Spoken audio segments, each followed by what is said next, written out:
नमस्कार, आप देख रहे हैं 4 PM और मैं हूं अभिषेक मिश्रा। आज से 2 दिन पहले बिहार के मुख्यमंत्री नीतीश कुमार ने अपनी पार्टी की मीटिंग बुलाई थी, राज्य कार्यकारिणी की बैठक बुलाई थी।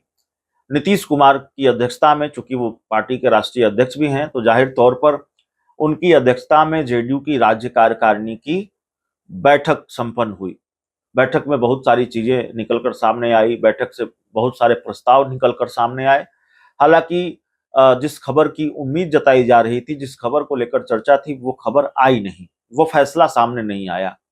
चर्चा थी कि हाल के दिनों में अपने संगठन में राष्ट्रीय स्तर पर भी, प्रादेशिक स्तर पर भी नीतीश कुमार ने बड़े बदलाव किए हैं। जेडीयू में बड़ा सांगठनिक बदलाव किया है और ताबड़तोड़ बदलाव किए हैं, संगठन को लेकर ताबड़तोड़ फैसले लिए हैं।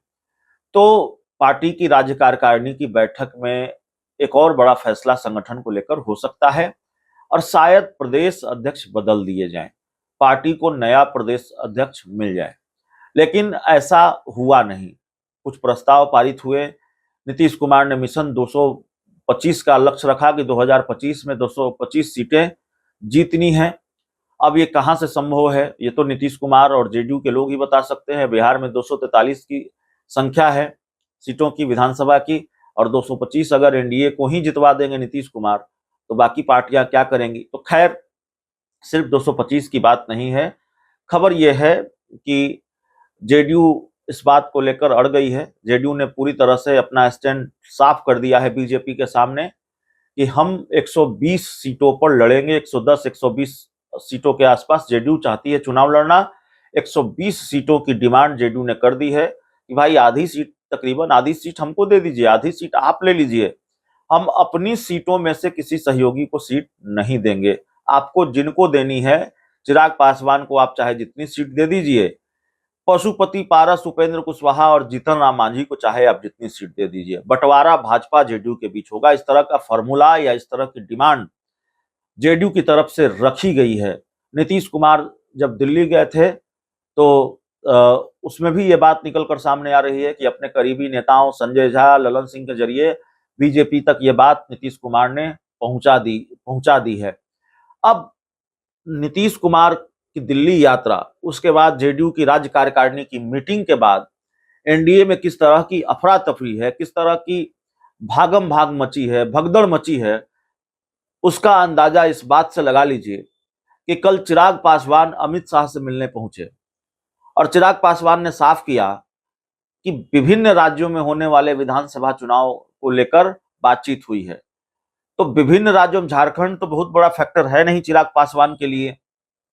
झारखंड में अगर बीजेपी के साथ बात बनेगी भी तो 1-2 सीटें उनको मिलेगी। तो जाहिर है चिंता बिहार को लेकर है, फोकस बिहार पर है। और जिस तरह से जेडीयू या नीतीश कुमार अड़े हुए हैं कि 120 सीटों पर, और क्यों अड़े हुए हैं, नीतीश कुमार चाहते हैं कि हर हाल में पार्टी 70-80 विधायकों वाली पार्टी बने और इसके लिए मैक्सिमम सीटों पर जेडीयू को लड़ना होगा। तो ये बहुत हिसाब किताब साफ है, गणित बहुत साफ है। इसीलिए जेडीयू चाहती है कि 120 सीट कम से कम वो लड़े विधानसभा चुनाव में। 2-4 10 सीटों से समझौता हो सकता है, लेकिन 110 तो बिल्कुल जेडीयू लड़ना चाहती है। अब इसी को लेकर अफरा तफरी है। चिराग पासवान, उपेंद्र कुशवाहा, सबको ये अंदेशा है कि भाई हमें क्या मिलेगा, हमारे हिस्से क्या आएगा। कहीं 2-4-5 सीट से ही समझौता तो नहीं करना पड़ेगा, 10 सीट से ही समझौता तो नहीं करना पड़ेगा। तो कल चिराग पासवान अमित शाह के दरबार में हाजिरी लगाने पहुंच जाते हैं।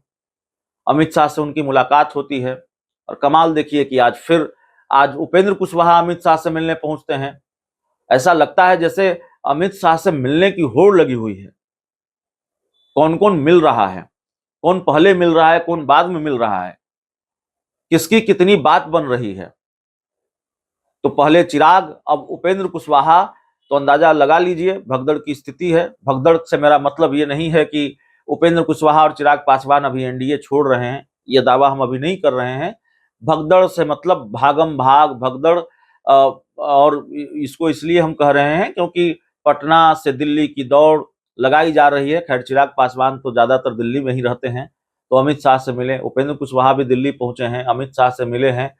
तो ये भागम भाग मची हुई है और नीतीश कुमार इसकी वजह है कि भाई वो चाहते हैं कि 120 सीटों पर लड़े। अब बीजेपी जाहिर है 50 सीटों पर तो नहीं लड़ेगी, नीतीश कुमार 120 सीटों पर लड़ेंगे, तो भारतीय जनता पार्टी को भी चाहिए मैक्सिमम सीटें। तो इसके बाद सहयोगियों के लिए क्या बचेगा? सहयोगियों को डर है कि कहीं बीजेपी अंतिम वक्त में गच्चा न दे दे। बीजेपी तो गच्चा देती है ना, पशुपति पारस उदाहरण है। लोकसभा चुनाव में आखिरी वक्त में उनको गच्चा दिया, सीट शेयरिंग के वक्त उनको पता चला कि भाई एक भी सीट नहीं मिलने जा रही है। उससे पहले तो नड्डा भी मिल रहे थे, अमित शाह भी मिल रहे थे, प्रधानमंत्री भी मिल रहे थे पशुपति पारस से। तो जाहिर है डर है चिराग पासवान को, उपेंद्र कुशवाहा को, और दिल्ली की दौड़ लगी हुई है, अमित शाह के दरबार में हाजिरी लग रही है बिहार एनडीए के नेताओं की। बहुत बहुत धन्यवाद।